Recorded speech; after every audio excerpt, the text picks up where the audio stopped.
Subscribe to Infidelity Tales Lab for more stories. Now, let's begin this one.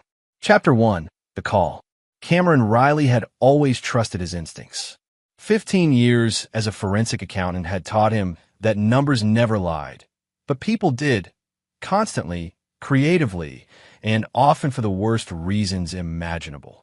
Tonight, standing in the hospital parking lot at 11:47 p.m., every instinct screamed that something was catastrophically wrong. The call had come 20 minutes earlier. "Mr. Riley? This is Tracy Ballard, night nurse on Pediatric Floor 3. You need to come to Memorial Hospital immediately. Please don't tell your wife. Come alone." Cameron had been in his home office, reviewing case files for a corporate fraud investigation. Madeline, his wife of 12 years, was already asleep. Their daughter Sophie had been admitted that morning for what doctors called routine tests: persistent stomach pain, unexplained bruising, night terrors that had worsened over the past 6 months. He'd taken the stairs 3 at a time to the 3rd floor. The pediatric ward was a ghost town, but yellow police tape blocked the corridor leading to Sophie's room. 2 uniformed officers stood guard. Detective Nathan Boyd, a man Cameron recognized from a financial crimes task force they'd both worked, emerged from the restricted area. "Riley." Boyd's face was granite. "We need to talk. Conference room. Now." The fluorescent lights buzzed overhead as Cameron followed Boyd down a side hallway. His mind raced through possibilities, each worse than the last. Car accident involving Madeline? No, she was home. Sophie's condition deteriorating? Then why police? Dr. Edward Hobbs was waiting in the conference room. A slight man in his 50s with trembling hands and the haunted eyes of someone who'd seen something they couldn't unsee. Nurse Ballard stood beside him, arms crossed, jaw set. "Mr. Riley," Dr. Hobbs began, then stopped. Started again. "During Sophie's physical examination this evening, we discovered evidence." "Evidence?" Cameron's voice was steady, but his heart hammered against his ribs. Tracy Ballard stepped forward. "I've been a pediatric nurse for 18 years. I've seen things that would break your heart, but I know the signs. Your daughter has injuries consistent with prolonged sexual abuse." The words hit Cameron like a sledgehammer to the chest. The room tilted. He gripped the table's edge, forcing himself to breathe, to think, to function. This was a crisis. He solved crises. That's what he did. "How long?" His voice came out strangled. "Based on scarring and the psychological evaluation we conducted," Dr. Hobbs said quietly, "we estimate 6 months to a year, possibly longer." 6 months to a year. While Cameron had been working late.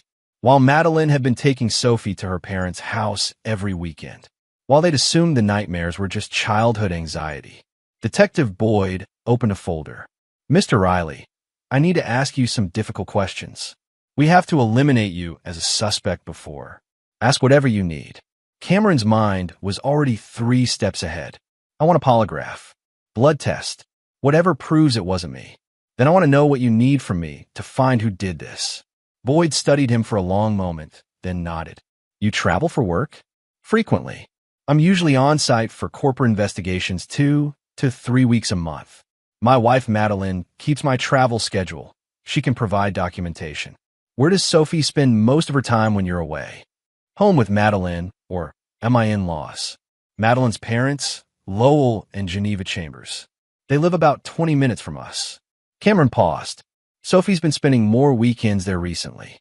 Madeline said her father loved having her visit." Something flickered across Boyd's face. The detective exchanged glances with Tracy Ballard. "What?" Cameron demanded. "What is it?" Nurse Ballard sat down across from him. "Mr. Riley, when we conducted Sophie's examination, she was initially unresponsive to questions. Dissociative. But when I asked if she felt safe at home, she said yes. When I asked if anyone had hurt her, she started crying and said, 'Grandpa says it's our special secret.'" The conference room walls seemed to close in. Lowell Chambers, Madeline's father, the man who'd walked his daughter down the aisle at their wedding, who'd held Sophie in the delivery room, tears streaming down his face, who'd insisted on those weekend visits, who'd built a playroom in his basement specifically for Sophie. "I need to see my daughter. She's sedated right now," Dr. Hobbs said. "We thought it best until—" "I need to see my daughter. Now." Boyd led him to Sophie's room. She looked impossibly small on the hospital bed, dark hair fanned across the pillow, monitors beeping softly. Cameron's little girl, who loved dinosaurs and hated broccoli, who still asked him to check her closet for monsters before bed. He'd been checking for the wrong monsters. Cameron pulled a chair beside her bed and took her small hand in his. "I'm here, sweetheart," he whispered. "Daddy's here, and I'm going to fix this. I promise you, I'm going to fix everything." Behind him, Detective Boyd's phone buzzed. Cameron heard him step into the hallway, heard the murmured conversation. When Boyd returned, his expression was carefully neutral. "Riley, we need to discuss next steps. Child Protective Services will be here in the morning. They'll want to interview Sophie and my wife." Cameron didn't look away from his daughter. "You'll need to interview Madeline." "Yes. She doesn't know. About her father." It wasn't a question. Cameron had spent 12 years reading Madeline's every expression, every mood. If she'd known, if she'd even suspected, but no. Madeline adored her father. Worshipped him. Always had. "Mr. Riley," Boyd said carefully, "in cases like this, it's not uncommon for family members to have been previous victims. If your wife, then she's repressed it completely." Cameron's jaw tightened, which means when she finds out about Sophie, it's going to destroy her. Or she knew and did nothing. Cameron's head snapped up. "My wife would never. I have to consider all possibilities. You understand that." Cameron understood. He understood that in the next 24 hours, his entire life would implode. His daughter was traumatized. His wife would be either devastated or complicit. His father-in-law was a monster. And nothing would ever be the same. But understanding didn't mean accepting. Cameron Riley had built a career on finding the truth hidden in numbers, on tracing money through complex webs of deception, on exposing secrets people thought they'd buried forever. Lowell Chambers had no idea what was coming. "Detective Boyd," Cameron said quietly, "I'm going to cooperate fully with your investigation. Whatever you need. But I need something from you." "What's that?" "Time. Before you arrest him. Before this becomes public." Cameron's eyes were ice cold. "I need to know everything. Who knew? Who helped? Who looked away? Because I promise you, this goes deeper than one sick old man." Boyd started to object, but Cameron cut him off. "You said yourself, family members are often previous victims. Madeline has a brother, Kirk. Her mother, Geneva, has been married to Lowell for 40 years. You think she didn't know?" Cameron's voice was deadly calm. "This is a family that keeps secrets, detective. And I'm very, very good at uncovering secrets. This is a police matter, Riley. You can't." "Can't what?" "Talk to my wife? Visit my in-laws? Ask questions?" Cameron stood. "I'm not talking about vigilante justice. I'm talking about being a father who wants to know exactly how many people failed his daughter. You run your investigation. I'll run mine. We'll compare notes." Boyd studied him for a long moment. 72 hours. That's all I can give you. After that, we're bringing Lowell Chambers in, and this becomes official. That's all I need. Chapter 2. The Mask. Cameron arrived home at 3 a.m. to find Madeline exactly where he'd left her. Asleep in their bedroom, her blonde hair spilled across the pillow, face peaceful in the moonlight filtering through the curtains. She looked younger than her 34 years, fragile somehow, like porcelain that might shatter at a touch. He stood in the doorway, watching her breathe, and felt a complex knot of emotions. Love, fury, grief, and underneath it all, a creeping suspicion he hated himself for having. Did she know? The question was poison, but he couldn't stop it from spreading. Madeline had grown up in the Chambers household. Lowell's daughter. If the abuse had been happening for 6 months to a year with Sophie, had it happened to Madeline too? And if so, how could she not recognize the signs? How could she keep sending Sophie to that house? Unless she did know. Unless she'd made peace with it somehow, rationalized it, buried it so deep she could pretend it wasn't happening. Cameron forced himself to move, to shower, to lie down beside his wife. When the alarm rang at 6:30 a.m., he was already awake, staring at the ceiling, his mind working through scenarios like chess moves. Madeline stirred, rolled toward him. "Morning," she murmured, kissing his shoulder. "You came to bed late." Case file kept me up. The lie came easily, too easily. How'd you sleep? Fine. I'm going to head to the hospital around 9 to check on Sophie. The doctor said they'd have test results by then. She sat up stretched. I talked to my dad yesterday. He's worried about her. Wants a visit this weekend once she's home. Cameron's blood turned to ice. He kept his voice level. Maybe we should limit visitors for a while. Let her rest. Madeline frowned. Cameron, he's her grandfather. He adores her. I know. Cameron got out of bed, heading toward the bathroom before she could see his expression, just thinking she might need quiet time. In the shower, he let the scalding water pound against his shoulders and made his decision. He couldn't tell Madeline, not yet, if she was innocent. And God, he needed her to be innocent. Then the revelation would shatter her. She'd confront her father immediately, destroy any chance of building a complete case, possibly even warn him. And if she wasn't innocent, Cameron couldn't finish that thought. He'd have to lie to his wife, play the concerned husband, smile at family dinners, shake Lowell Chambers' hand while knowing exactly what that hand had done to Sophie. The rage that washed through him was white hot, but Cameron had learned long ago to channel anger into action. Emotion clouded judgment. He needed clarity. By the time he emerged from the bathroom, he composed his features into a mask of normalcy. Madeline was getting dressed, talking about her schedule for the day, a meeting with her book club, grocery shopping, then the hospital. I'll meet you there, Cameron said. I have a morning call with a client, but I should be done by 11. This was also a lie.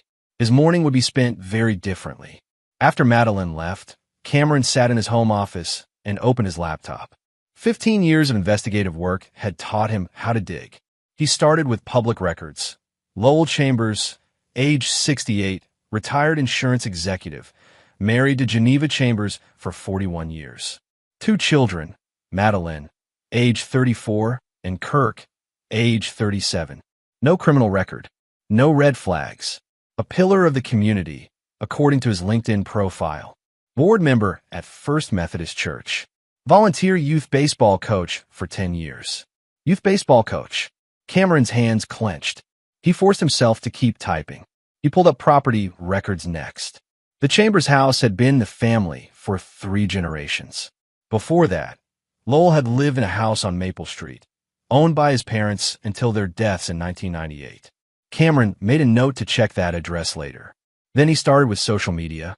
Geneva Chambers maintained an active Facebook presence, mostly photos of Sophie, family gatherings, church events. Cameron scrolled back through years of posts, looking for patterns. Sophie appeared regularly at the Chambers house starting about 18 months ago. Before that, visits seemed less frequent. 18 months, right around when the abuse likely started, according to Dr. Hobbs. What had changed 18 months ago? Cameron pulled up his own calendar from that period. He'd taken on the Morrison Industries case, a major fraud investigation that had required him to travel to Denver every week for 3 months. He'd been gone more than usual. Had Lowell been waiting for that opportunity? A text from Detective Boyd interrupted his thoughts. CPS interview with Sophie scheduled for 2 p.m. Thought you should know. Your wife will need to be present. Cameron typed back. I'll tell her. Keep me updated on anything else you find. He had 7 hours before that interview would blow his family apart. 7 hours to gather as much information as possible. Cameron opened a new browser window and typed in a name he'd seen on Geneva's Facebook friends list, Mike Cobb.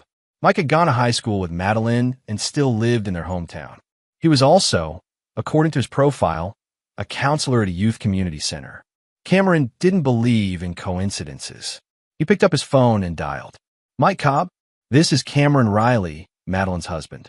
I know this is out of the blue, but I was hoping we could meet for coffee this morning. There's something I need to ask you about Madeline's family. There was a long pause. Then, yeah, I think we should talk. How about the Starbucks on Henderson Street? Say 10 o'clock. I'll be there. Cameron hung up, staring at his phone. Mike hadn't asked why, hadn't seemed surprised, which meant Mike Cobb knew something about the Chambers family. And Cameron was about to find out what. Chapter 3, The First Thread. Mike Cobb was already at the Starbucks when Cameron arrived, sitting in a corner booth with 2 untouched coffees in front of him.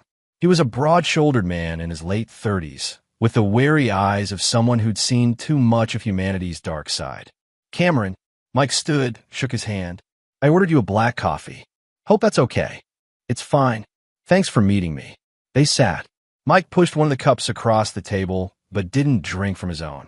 Before you ask your questions, I need to ask you one. Is Sophie okay? Cameron's poker face slipped. How did you? Because you call me asking about Madeline's family, and in my line of work, that usually means something bad has happened to a kid. Mike's expression was grim, and because I've been waiting for this call for about 15 years. The words hung in the air between them. Tell me, Cameron said. Mike exhaled slowly. Madeline and I were friends in high school. Good friends. She was different back then. Anxious, jumpy. Wouldn't let anyone get too close. Senior year, she started having panic attacks. Bad ones. I found her in the school parking lot one day, hyperventilating, crying so hard she couldn't breathe. What happened? I got her calm enough to talk. She said she couldn't go home. That her father, Mike stopped, rubbed his face. She didn't give me details. Just said her father did things to her. That it had been happening for years. That her brother Kirk knew, but pretended he didn't. That her mother knew, but told her it was her fault for being tempting. Cameron felt sick. What did you do? I took her to the school counselor. Mrs. Patterson. She called CPS, reported it. Madeline gave a full statement, or started to, but then Lowell showed up with his lawyer. By the time they were done, Madeline was recanting everything, saying she'd made it up because she was angry about being grounded. The investigation was dropped.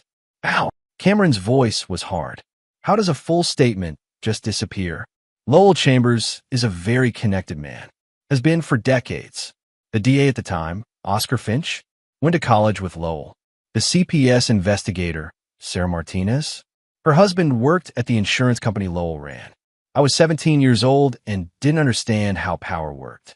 By the time I realized what was happening, it was over. And Madeline never spoke to me again. Shut down completely. 6 months later, she left for college on the other side of the state. I heard she changed majors 3 times, went to therapy, met you. Mike finally picked up his coffee, took a long drink. I hope you were good for her. That maybe she'd found a way to move past it. She never told me. Any of it. Trauma works like that sometimes. The mind protects itself. Or Mike hesitated. Or what? Or she convinced herself it didn't happen. That she really had made it up. That's what Lowell would have told her, over and over. You imagined it. You were confused. It was just normal affection. Gaslighting doesn't just make you doubt reality. It rewrites your memory. Cameron's hands were shaking. He set down his coffee before he spilled it. Sophie, my daughter. She's been spending weekends at their house. Lowell, you did the same thing to her. Mike's eyes closed. God, I'm so sorry. You said Madeline's brother Kirk knew. What about the mother? Geneva? Mike's laugh was bitter. Geneva Chambers is the kind of enabler who should be in prison herself. She knew. She always knew. But Lowell was her meal ticket, her status, her identity. Protecting him meant protecting herself. And Kirk was a victim too, for what I gathered. But he dealt with it differently, by becoming his father's lieutenant. Last I heard, he worked for Lowell's old company, follows in his footsteps. There's a whole cycle there, Cameron. Victims becoming perpetrators, enablers, or both. Cameron pulled out his phone, opened his notes app. I need names. Everyone who knew about the allegations 15 years ago. Everyone who helped cover it up. CPS workers, lawyers, anyone. Mike rattled off names while Cameron typed. Then he added, there was one other person you should know about. Joan Baxter. She worked as a secretary at Lowell's company back in the day. She tried to file a complaint about him, said he was inappropriate with young employees. She was fired within a week. Harassment settlement, NDA, the whole 9 yards. But she might talk to you. Do you have contact information? I can get it. Give me an hour. Mike leaned forward. Cameron, what are you planning? The police are investigating. They're going to arrest Lowell within 72 hours. That's not what I asked. Cameron met his eyes. I'm going to make sure everyone who hurt my daughter, everyone who knew and did nothing, everyone who helped cover this up, I'm going to make sure they all pay. The law will handle what it can handle. The rest. He let the sentence hang. Mike nodded slowly. If you need help, I know people. People who work with abuse survivors. People who understand how these family systems operate. People who wouldn't mind seeing someone like Lowell Chambers get what he deserves. I'll keep that in mind. They exchanged numbers. As Cameron stood to leave, Mike caught his arm. One more thing. Madeline. She's going to be devastated when she remembers. And she will remember. Trauma has a way of surfacing when you're not expecting it. Be gentle with her. None of this is her fault. I know, but as Cameron walked to his car, he couldn't shake the question that had been gnawing at him since last night. Did Madeline really forget? Or did she choose not to remember? And if she chose, did she choose for herself? Or for Sophie too? His phone buzzed. A text from Madeline. At the hospital. Where are you? Doctor says we need to talk. Cameron checked his watch. 11:30. The CPS interview was in 2.5 hours. Time to put on his mask again. He typed back. On my way. Traffic. Be there in 20. Then he made one more call. Detective Boyd? It's Riley. I need you to run background checks on 3 people. Geneva Chambers, Kurt Chambers, and a woman named Joan Baxter. I'll email you what I've found so far. And Boyd, I think this goes a lot deeper than one abuser. I think it's an entire system. I'm listening. The CPS investigation from 15 years ago. The one about Madeline. Someone made it disappear. I want to know who, and I want to know what they got in return. There was a pause. Then Boyd said, You're not just looking for justice for Sophie, are you? You're looking for everyone. Everyone, Cameron confirmed. And I'm going to find them. He hung up and drove toward the hospital, toward his devastated wife and traumatized daughter, toward a conversation that would change everything. The Chambers family had built their house on secrets and silence. Cameron Riley specialized in demolition. Chapter 4, Breaking Point. The hospital conference room felt smaller this time.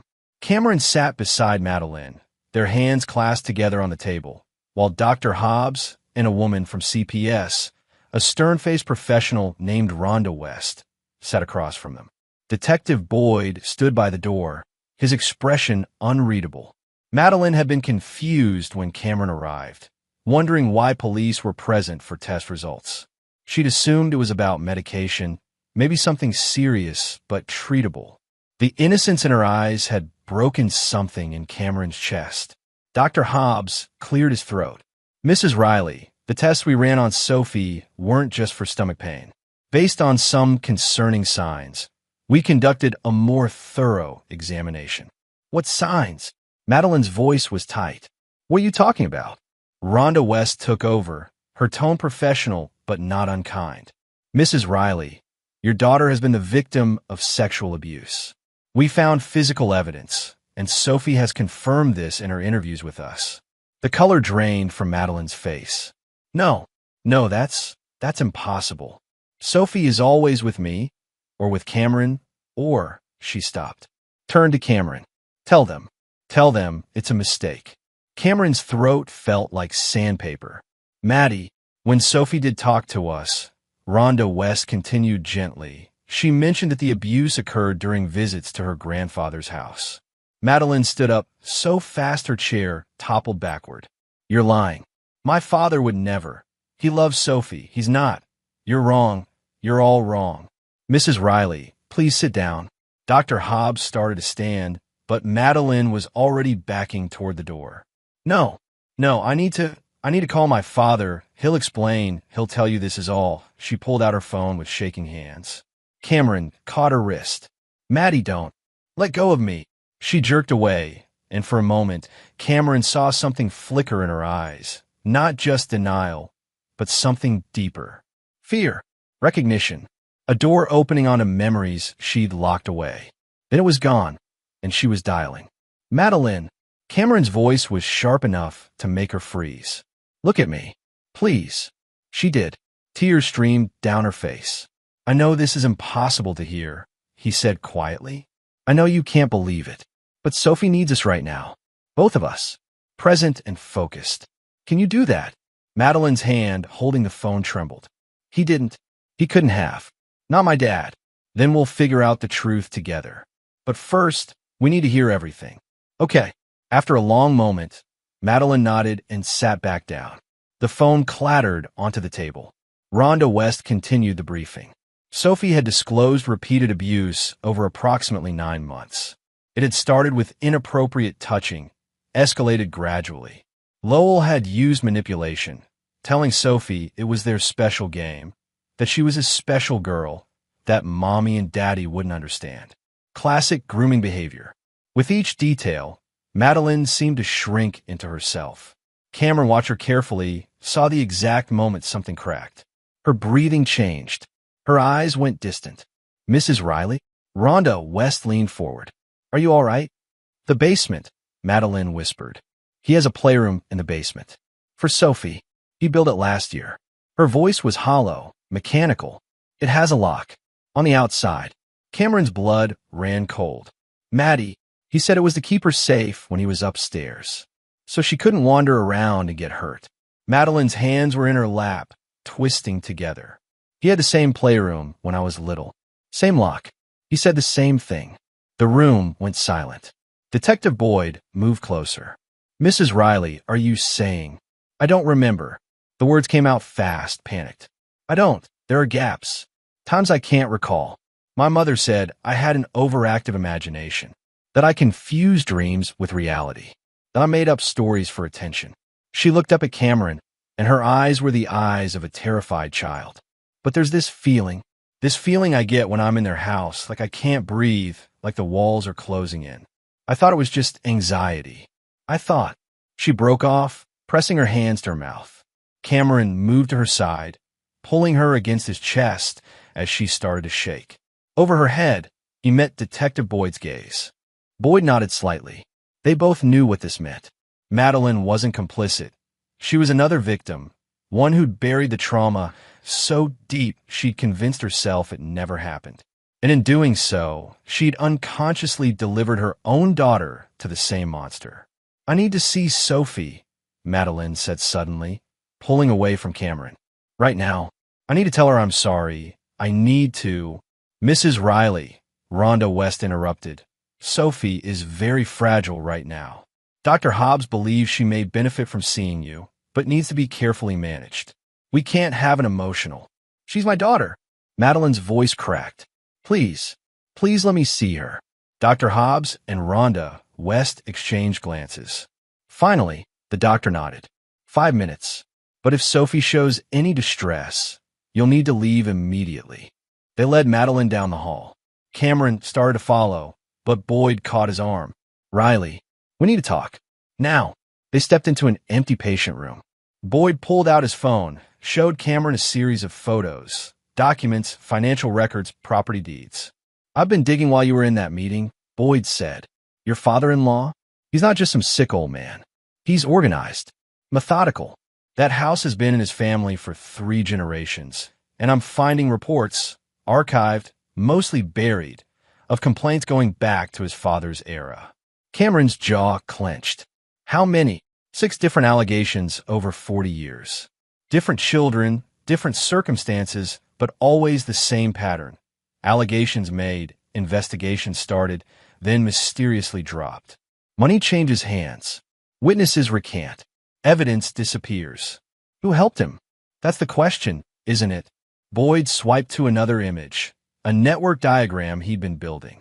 The DA's office, CPS, local police, they all have people in Lowell's pocket.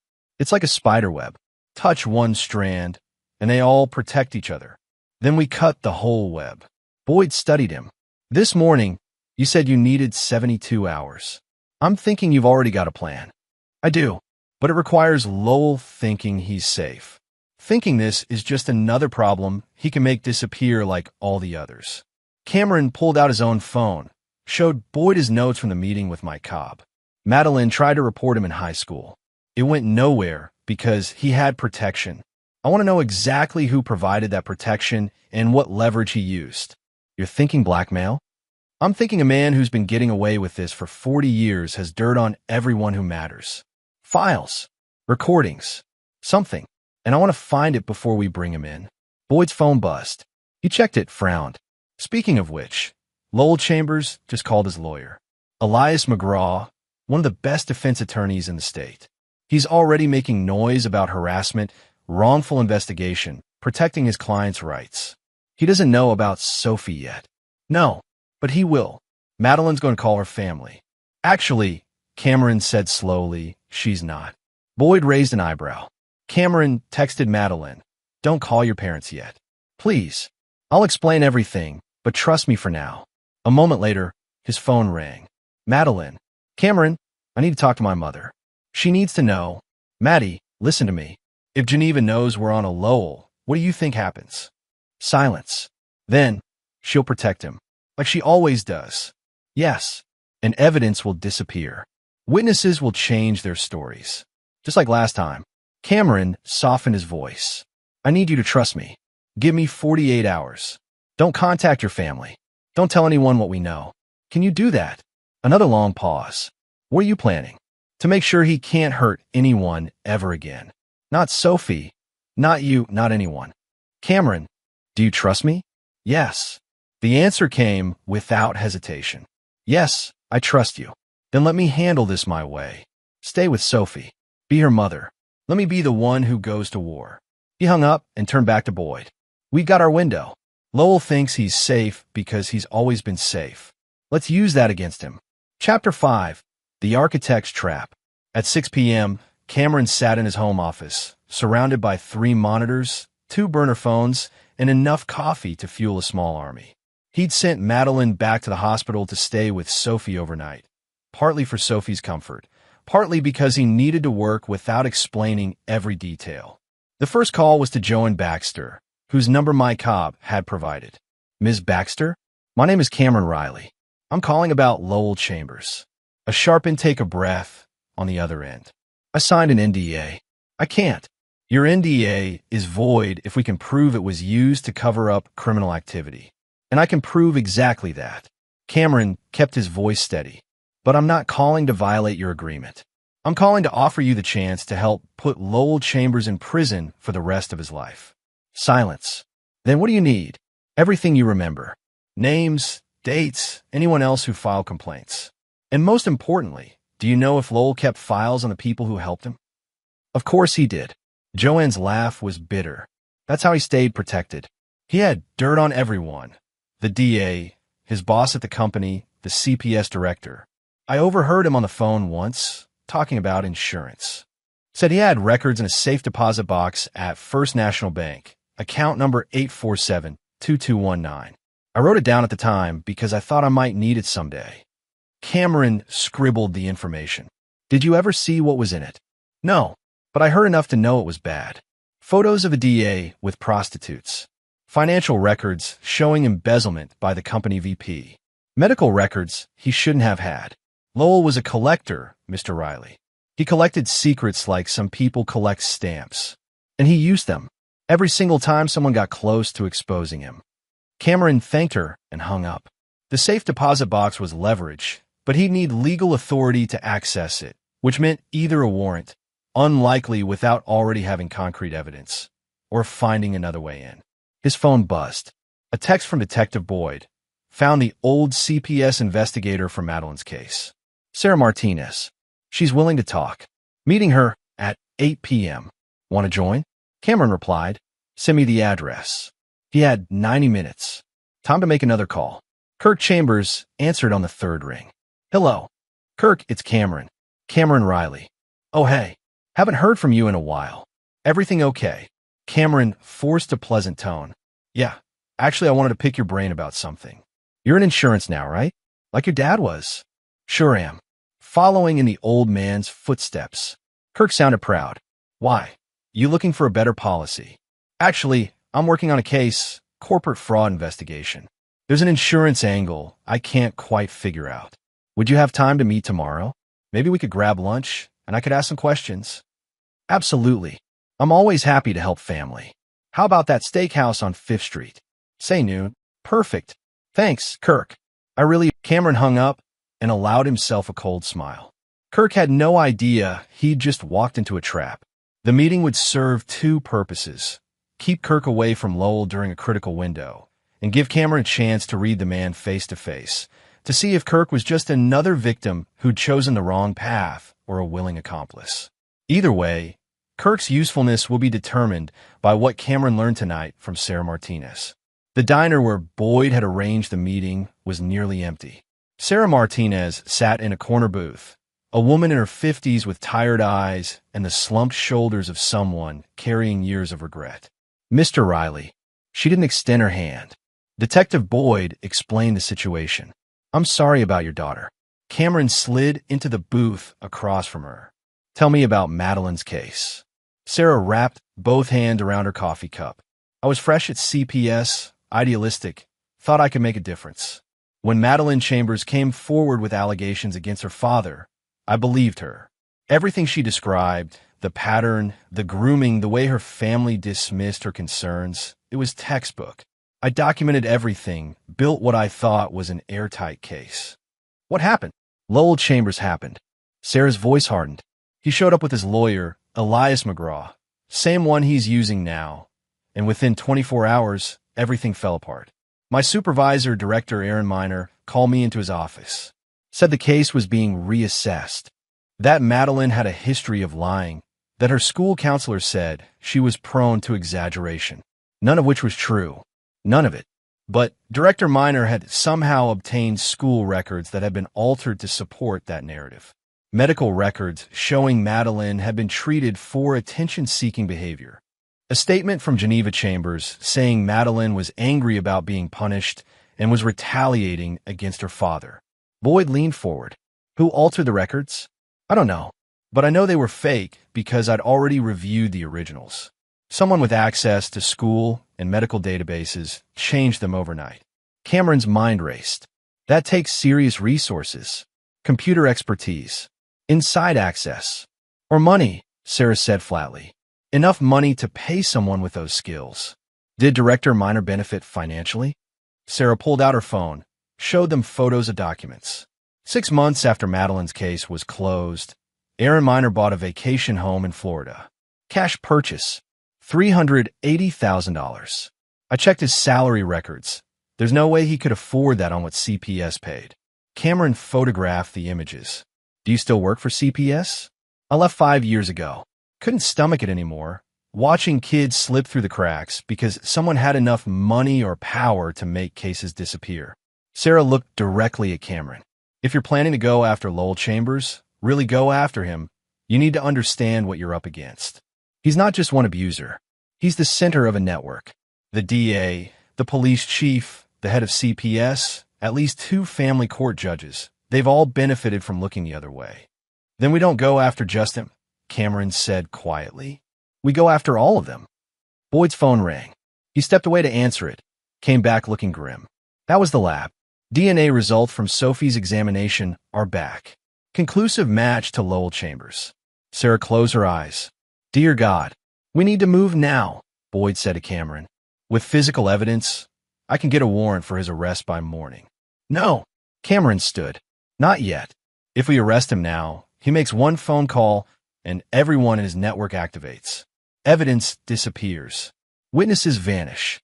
We get him, maybe, but everyone else walks. So what do you suggest? Cameron turned to Sarah. You said Director Miner still has that vacation home. As far as I know, and the DA for Madeline's case, Oscar Finch, he's still practicing law, right? Semi-retired, but yeah, has a private practice now. Cameron looked at Boyd. We need to put surveillance on everyone in the network. Phones, emails, movements. Lowell's going to reach out to them when he realizes we're closing in. When he does, we'll have evidence of conspiracy to obstruct justice, tampering with evidence, all of it. Boyd hesitated. That's a lot of resources. I need approval. Then get it. Because right now, Lowell thinks he's untouchable. The moment we arrest him, that changes. But if we make him panic first, if we make him think he needs to activate his insurance policy, he'll lead us straight to everyone involved. How do we make him panic without tipping him off? Cameron smiled, a smile with no warmth in it. Leave that to me. I'm having lunch with his son tomorrow. Time to rattle some cages. Chapter 6, The House of Cards. Cameron arrived at the steakhouse 15 minutes early, securing a booth with a clear view of the entrance. He'd barely slept, spending the night reviewing everything he'd learned, mapping connections, planning his next moves like a chess grandmaster, thinking 10 steps ahead. Kirk Chambers walked in at noon precisely, dressed in an expensive suit that probably cost more than Cameron spent on clothes in a year.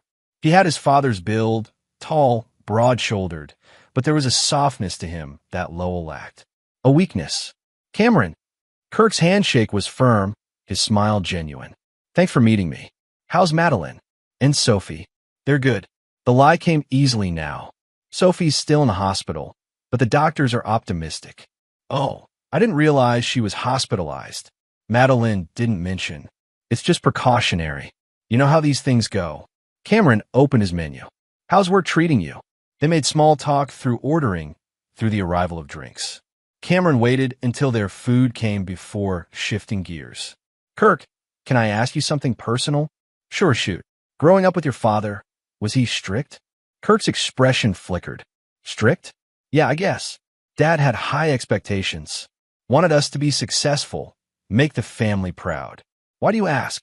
I'm just trying to understand family dynamics. Madeline doesn't talk much about her childhood.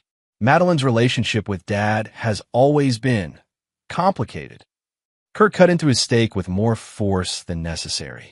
She was his favorite when we were kids. Then they had some kind of falling out in high school.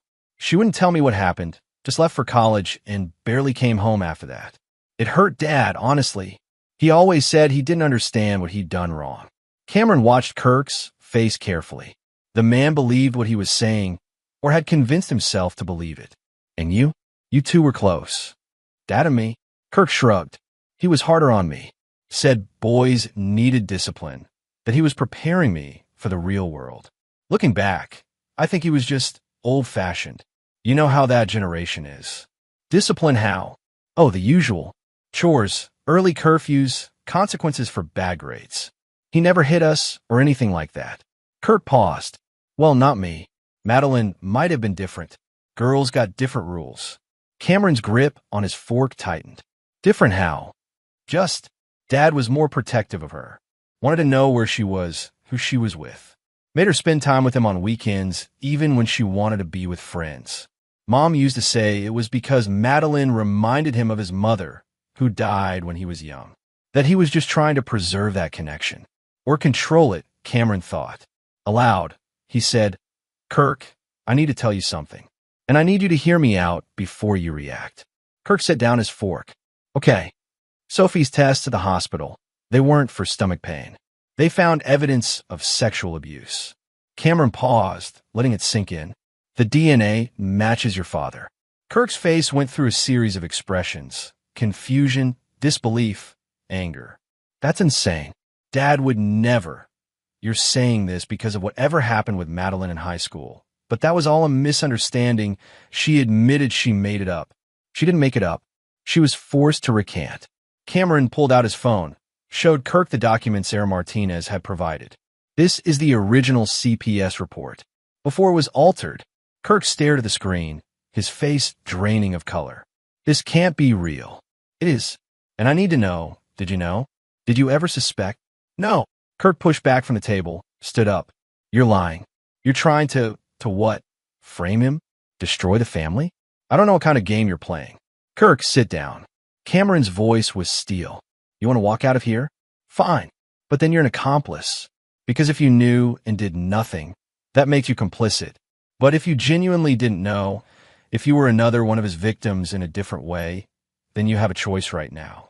You can help us, or you can go down with him. Kirk sat slowly, his hands shaking. I didn't know. I swear I didn't know. But you suspected something was wrong with Madeline. You said she was his favorite, then suddenly she wasn't. You said she tried to report something in high school. You knew something happened. I thought. Kirk's voice cracked. I thought it was just teenage drama. Mom said Madeline was going through a phase that she was acting out. Dad said the same thing. I was 20 years old, started college, I didn't question it. I should have, but I didn't. Cameron leaned forward. Kirk, I'm going to bring down your father. And everyone who helped him. The question is whether you're going to help me, or whether you're going to be collateral damage. What do you want from me? Information. Your father keeps records, insurance files. Do you know where they are? Kirk was silent for a long moment. Then, there's a safe in his study. Combination is Mom's birthday, August 14th, 58. I've seen him put documents in there, but I never looked at what they were. What about a safe deposit box? Yeah, at First National. But I don't have access to that. Does your mother? Kirk nodded slowly. She's on the account. Dad set it up years ago. Said it was for important family documents. Cameron sat back, his mind racing. Geneva Chambers was the key. If they could get her to turn on Lowell to access that safe deposit box, they'd have everything they needed to dismantle the entire network. But Geneva had spent 40 years protecting Lowell. Convincing her to betray him would take something more than evidence. It would take destroying her carefully constructed reality. Kirk, I need you to do something for me. Can you call your mother? Ask her to meet you somewhere public? Tell her you need to talk about family finances or something neutral. Why? Because someone needs to tell her the truth about what her husband has been doing. And it needs to come from her son. Kirk looked at Cameron with haunted eyes. This is going to destroy her. Your father already destroyed her. We're just making her see it. 2 hours later, Cameron and Kirk sat across from Geneva Chambers in a quiet park. She was a small woman in her 60s, perfectly coiffed and dressed, every inch the respectable matriarch. But her eyes were sharp, calculating. Kirk, why did you insist on this meeting? And why is Cameron here? Kirk looked at Cameron, who nodded. Mom, we need to talk about Dad. About what he's done. Geneva's expression didn't change. What your father's done is build a successful life for this family. If you're going to criticize him, he raped Madeline when she was a teenager. The words came out in a rush. And he's been raping Sophie. We have DNA evidence, medical reports, everything. Geneva stood up. I won't listen to this. Your sister was a troubled girl who lied for attention. And I won't have you. Sit down, Mrs. Chambers. Cameron's voice was quiet but carried steel. Because what your son is telling you is the truth. And what happens next depends on whether you continue to protect a predator or whether you finally do the right thing. Geneva remained standing, but something in her posture changed. What do you want from me? The safe deposit box. Access to the files Lowell keeps there. Her face went white. You don't understand what those files contain. The people they implicate. If those come out, then a lot of powerful people go to prison alongside your husband. Good. It will destroy everything. Our reputation, the family. Your family is already destroyed. Cameron stood to face her. Madeline is in a hospital right now, trying to explain to Sophie that the abuse wasn't her fault while simultaneously remembering that it happened to her too. Kurt just found out his entire childhood was a lie. And Sophie is 10 years old, and she'll carry this with her forever. Geneva's hands were shaking. I didn't know about Sophie, but you knew about Madeline. She didn't deny it. The silence was answer enough. You have 48 hours to make a choice, Cameron continued. You can access that safe deposit box, turn over the contents to the police, and testify against everyone involved. In exchange, Detective Boyd can recommend leniency. Or you can stand by your husband, and when this all comes crashing down, and it will, you'll go down with him as an accessory. Geneva sank back onto the bench. He'll kill me. If I betray him, Lowell will. Lowell is going to be in police custody by Monday morning. The only question is whether he's going alone or taking you with him. Kirk moved to his mother's side. Mom, please. Think about Madeline. Think about Sophie. They need you to do the right thing. Geneva covered her face with her hands. For a long moment, she sat there, shoulders shaking with silent sobs. When she finally looked up, her eyes were red but clear.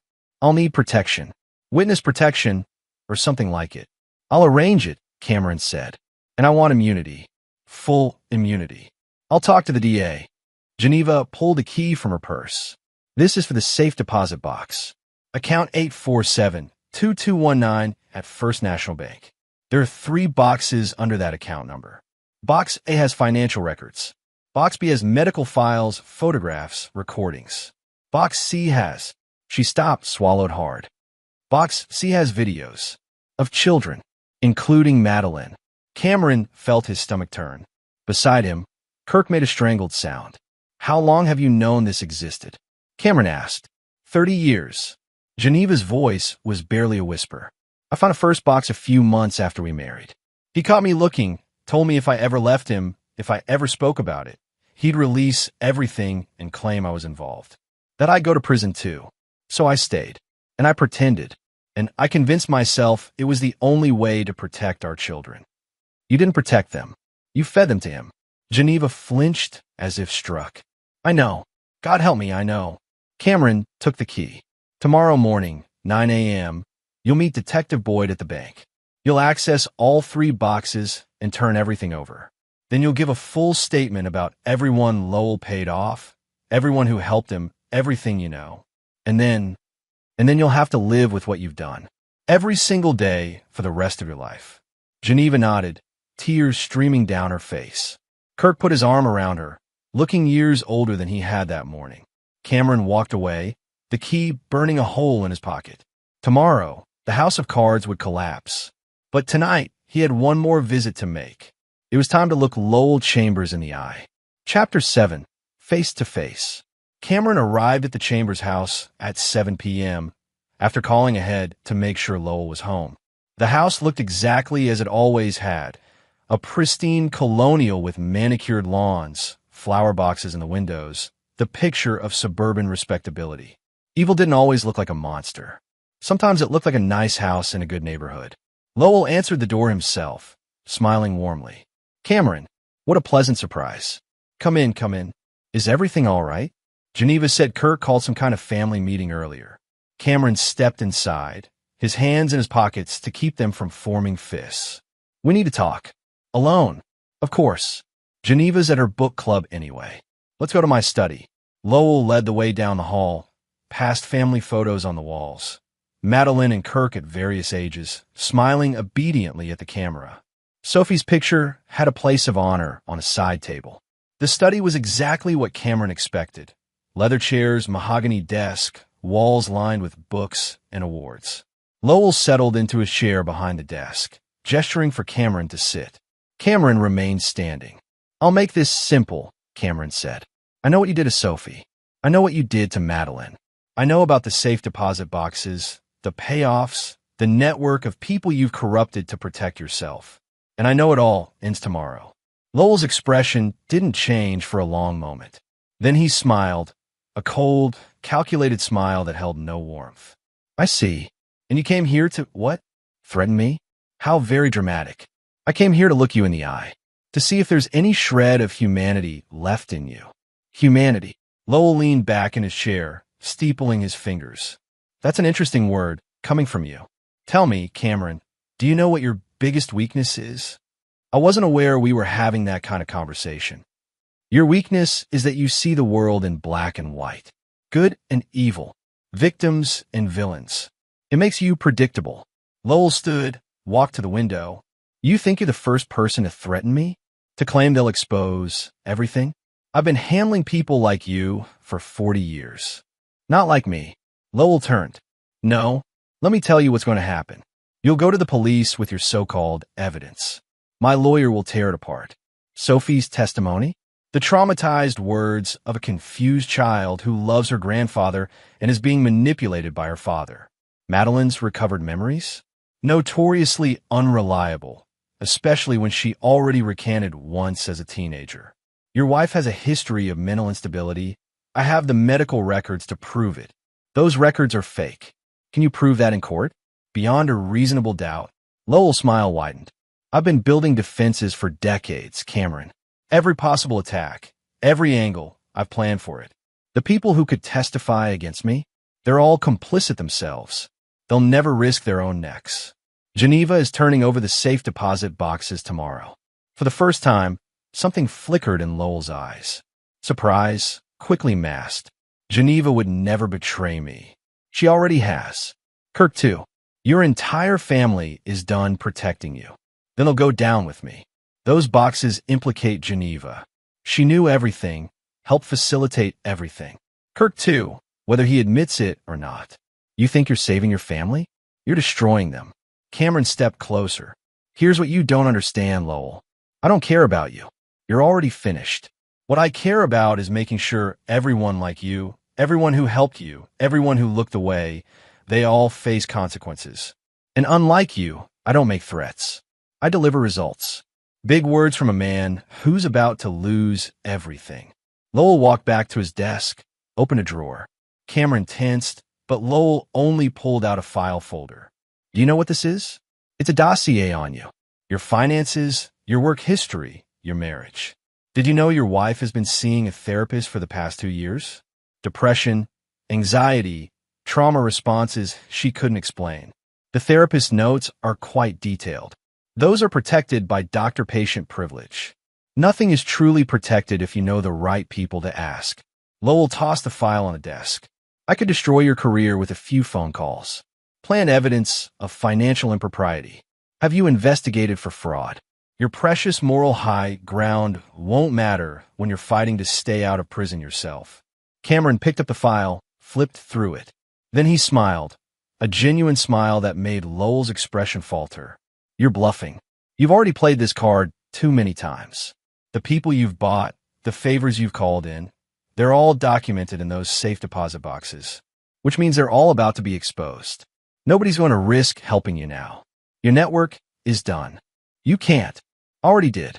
Right now, Detective Boyd has surveillance on every person in your corrupt little web.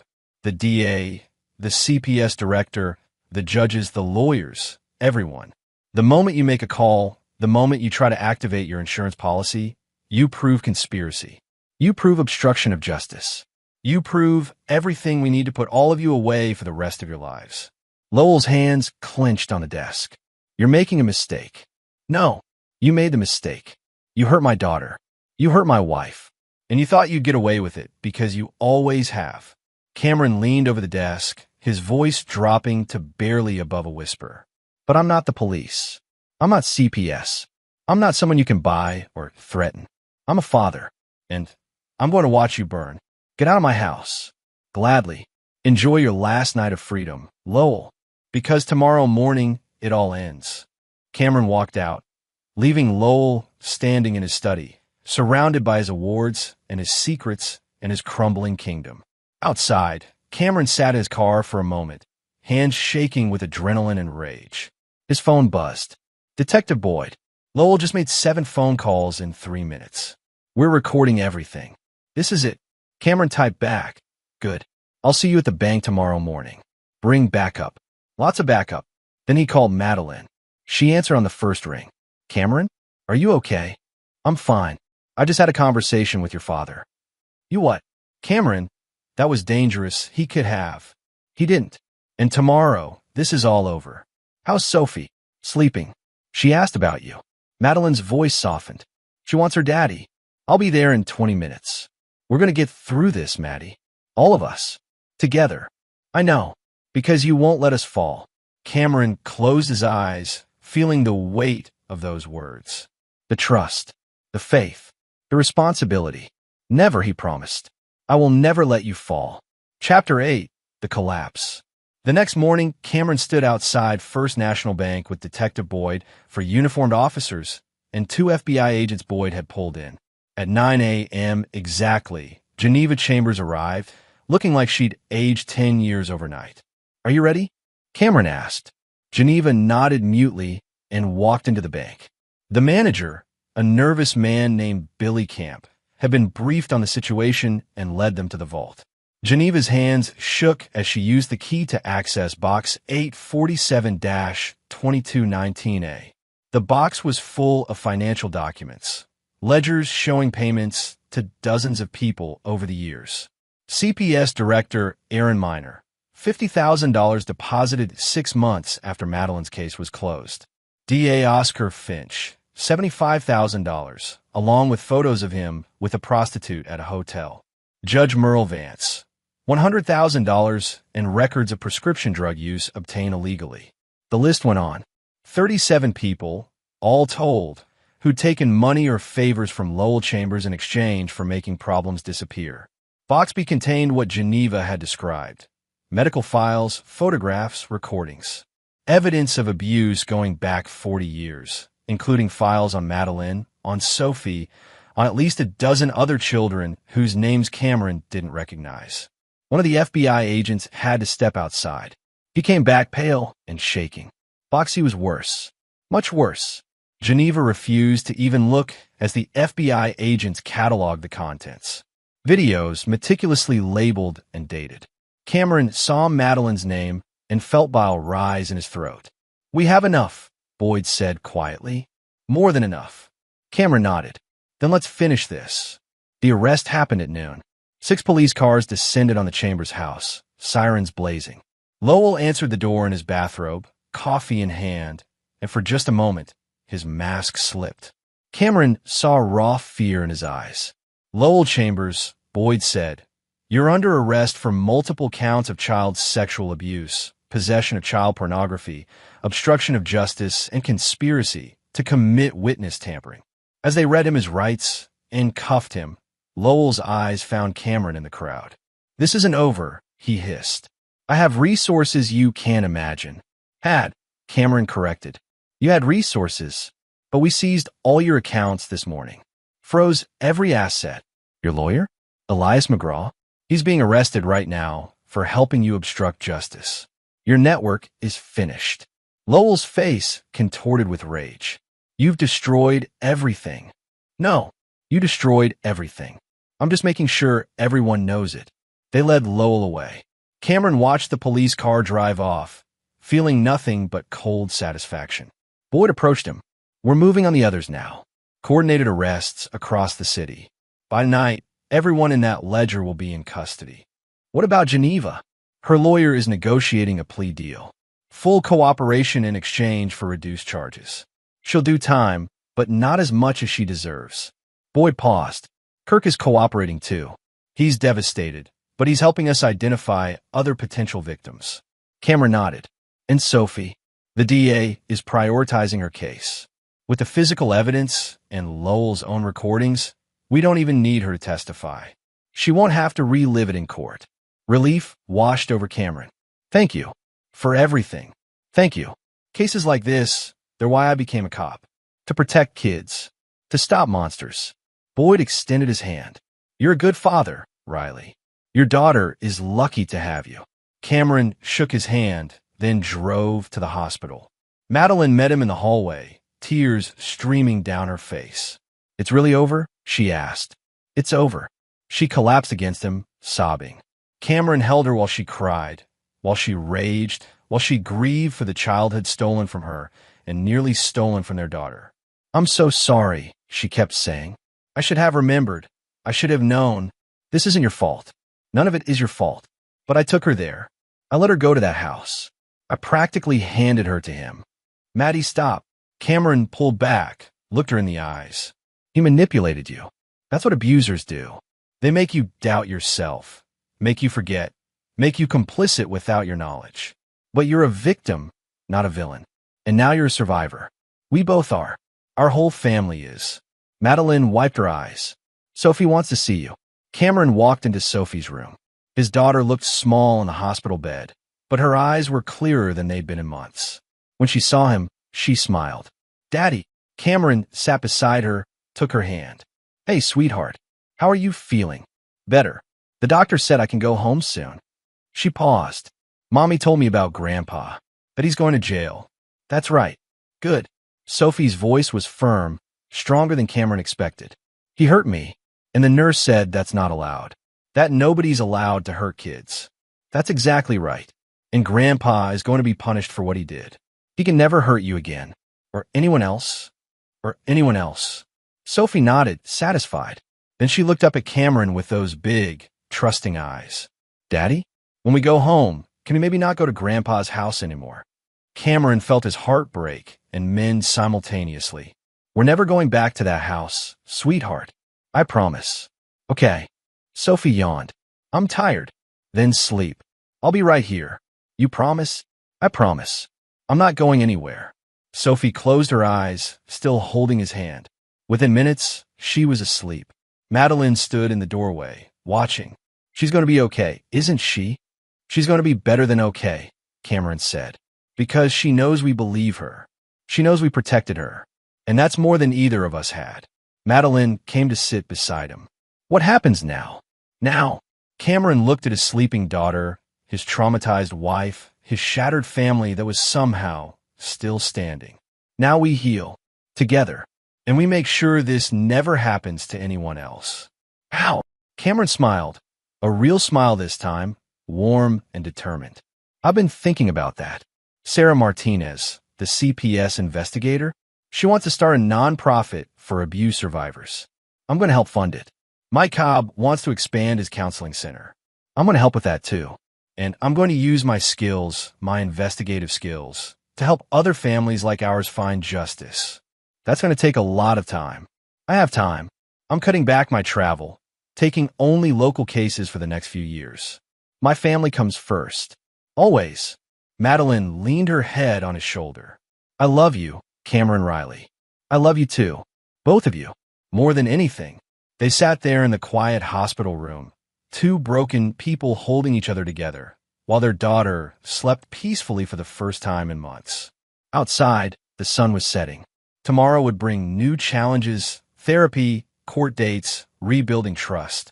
But tonight, for the first time in a long time, Cameron Riley felt hope.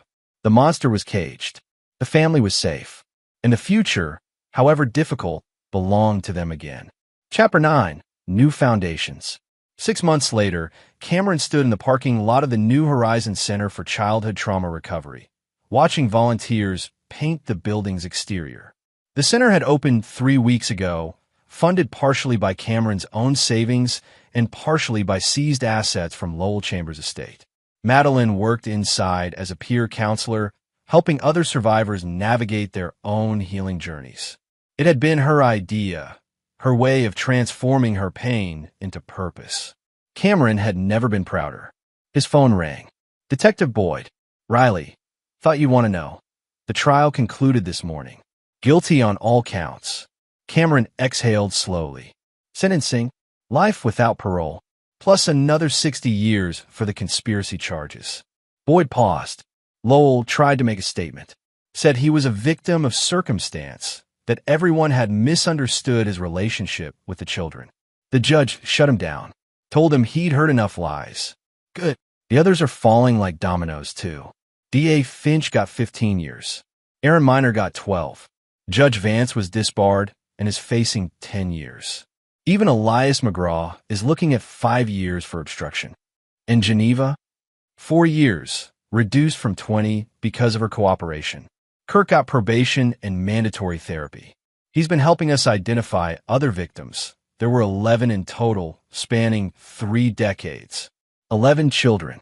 11 families destroyed. Cameron closed his eyes, feeling the weight of those numbers. How many are getting justice, he asked. All of them. Every single case is being prosecuted. You did this, Riley.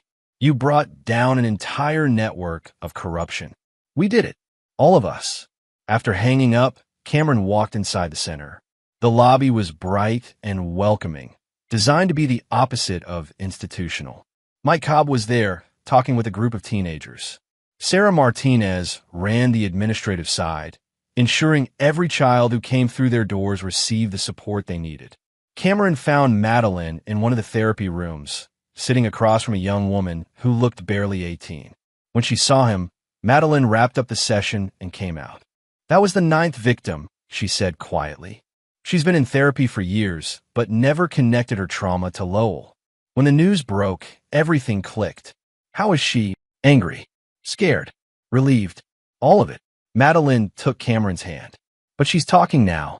That's progress. They walked outside together. In the courtyard, Sophie played with other children, a supervised playgroup for kids in recovery. She was laughing, genuinely laughing, something Cameron had worried he'd never hear again. Dr. Hobbs says she's doing remarkably well, Madeline said, reading his mind. The nightmares are down to once or twice a week. She's sleeping better, still processing, but healing. And you? Madeline considered the question. I'm getting there. Some days are harder than others. I remember more now, fragments, pieces. My therapist says that's normal, that trauma reveals itself when you're ready to handle it. She squeezed his hand. But I have you. I have Sophie. I have purpose. That helps. Cameron pulled her close. I'm proud of you. You know that, right? What you're doing here, helping others, it's incredible. I learned from the best. She smiled up at him. You taught me that trauma doesn't have to be the end of the story. That we can fight back. That we can win. We did win. Together. A car pulled into the parking lot. Kurt Chambers got out, looking hesitant. He'd been volunteering at the center for the past month, his own form of penance and healing. Madeline had struggled with forgiving him at first, but therapy had helped them both understand that Kirk was another victim of Lowell's manipulation. Cameron, Maddie, Kirk approached. The paint supplies just arrived. Where should I? Storage shed around back, Cameron said. Thanks for helping today. It's the least I can do. Kirk paused.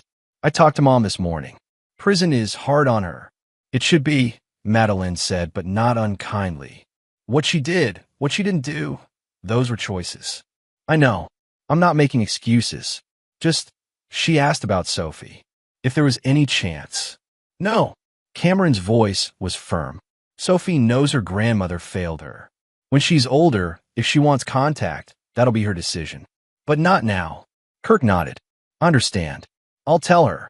After he walked away, Madeline sighed. Do you think he'll ever fully recover? I think he's trying. That's all any of us can do. That evening, Cameron tucked Sophie into bed in her new room. They'd moved houses 3 months ago, a fresh start, away from memories of the old neighborhood and proximity to the Chambers property. The new house was smaller but filled with light, and Sophie had decorated her room with dinosaur posters and glow-in-the-dark stars. Daddy, Sophie said as he pulled the covers up. Yes, sweetheart. At the center today, one of the other kids asked me if I was sad all the time. About what happened. Cameron's heart clenched. What did you tell them? I said I'm sad sometimes, but I'm also happy sometimes. Because you and Mommy kept me safe and Grandpa can't hurt me anymore. She looked up at him with those wise, too old eyes. That's okay, right? To be both. That's more than okay. That's exactly right. Healing isn't about never being sad. It's about knowing the sad parts don't have to be all of you. Like how Mommy helps other people now, even though she's still sad sometimes. Exactly like that. Sophie nodded, satisfied. I think when I grow up, I want to help kids too. Like Mommy does. Is that weird? Cameron blinked back tears. No, sweetheart. That's the bravest thing I've ever heard. Okay, good. She yawned. Can you check the closet? Cameron did, making a show of looking thoroughly. No monsters. You're safe. I know, but I like when you check anyway. He kissed her forehead. I'll always check. Every single night. I promise. I love you, Daddy. I love you too, Sophie. More than you'll ever know. He left her door cracked open, light from the hallway spilling in, and went downstairs where Madeline was waiting with 2 glasses of wine. She okay? Madeline asked. She's more than okay. She's incredible. Cameron took the wine, clinked his glass against hers. We're raising an incredible kid. We are. Madeline curled up next to him on the couch. I got an email today from one of the other victims, the woman who lives in Colorado. She wants to come speak at the center, share her story, help other survivors know they're not alone. That's amazing. It is. This thing we're building, Cameron, it's bigger than us now. It's going to help hundreds of kids, maybe thousands eventually. Cameron looked around their living room at the photos on the walls. Sophie laughing at the beach, Madeline smiling at their wedding, their little family whole and healing.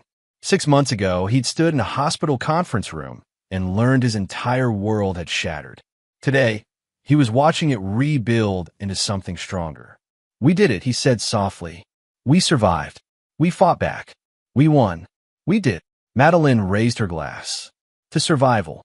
To justice. To new beginnings. To family, Cameron added. Always to family. They touched glasses, the sound ringing clear in the quiet house. Outside, the sun set on another day. Tomorrow would bring more healing, more work, more challenges. But tonight, the Riley family was safe, together, and whole. And that was enough. Epilogue, 1 year later. The courtroom was packed for Geneva Chambers' parole hearing. She'd served 18 months of her 4-year sentence, and her lawyers were arguing for early release based on good behavior and cooperation. Cameron sat in the gallery with Madeline, Sophie between them. Sophie had wanted to come, to see her grandmother face justice. Her therapist had approved, saying it might help with closure. Geneva looked older, grayer, diminished. When she took the stand, her voice was barely above a whisper. I know I don't deserve forgiveness, she said. I failed my daughter. I failed my granddaughter. I failed every child my husband hurt by staying silent. No amount of prison time will change that. The parole board asked questions. Geneva answered honestly, without excuses. She'd enrolled in therapy, joined support groups for families of abusers, started writing letters to her victims. Letters she never sent, but her therapist said helped her process her guilt. When it was time for victim statements, Madeline stood. My mother chose her comfort over my safety, over my daughter's safety, over countless children's safety. She doesn't deserve parole. She deserves to serve every single day of her sentence and more. Sophie tugged Cameron's sleeve. I want to say something. Are you sure? Cameron asked. Sophie nodded. She stood, and the room went quiet. My grandma should stay in prison, Sophie said clearly.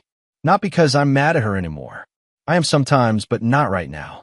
She should stay because she needs to learn that what she did was really, really wrong. And if she gets out too early, she might not learn. The parole board members looked at each other. The chairman cleared his throat. Thank you, young lady. That's very wise. The decision came quickly, parole denied. Geneva would serve her full sentence. As I left the courthouse, Sophie was quiet. Finally, she said, Do you think Grandma will ever be sorry enough? I don't know, Cameron said honestly. But that's not our responsibility. Our responsibility is to keep healing, keep growing, keep helping others. The rest is up to her. Okay. Sophie took both her parents' hands, swinging between them. Can we get ice cream? Madeline laughed, the sound full and genuine. Yes, we can definitely get ice cream. They walked into the sunshine together, a family that had faced the worst and survived. A family that had chosen healing over bitterness, justice over revenge, and love over everything else. The road ahead was still long. There would be hard days, setbacks, moments when the trauma resurfaced, but they would face it together, because that's what families did. And the Rileys were nothing if not fighters. And there you have it. Another story comes to an end. What did you think? I'd love to hear your thoughts in the comments below. If you enjoy this story, consider joining our community by subscribing. It means the world to us. For more stories like this one, check out the recommended videos on screen. And I'll see you there.